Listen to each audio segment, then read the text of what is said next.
How to create Gmail account without phone number. Hello everyone, welcome back to our channel, and in this video I'm going to show you how you will be able to create Gmail account without phone number.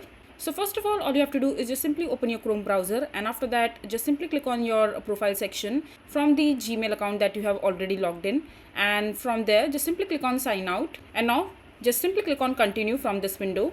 And now just go to the Gmail section from the top right, and from there just simply click on use another account and click on create account. And now you have to select whether you want to create it personal or for your business or anything like that. Just simply click on that, and now just simply enter your name, your last name, that is optional, and click on next, and just fill in the details like your date of birth, select your gender, click on next, and now just simply choose the username for yourself and click on next. If this username is available, the Google will allow you to make that one.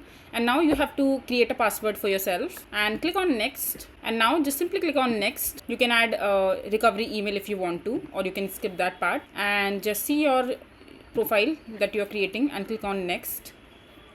And now you have to agree to the terms and condition of Google in order to create your email account successfully. And now as you can see that I have created my Gmail account without any phone number, without any hassle. So this is basically how you will be able to create a Gmail account without phone number. I hope you find this video to be helpful. So that is it for this video. If you find this video to be helpful, make sure to hit that like button and don't forget to subscribe to our channel for more such informative videos, and I'll see you the next time.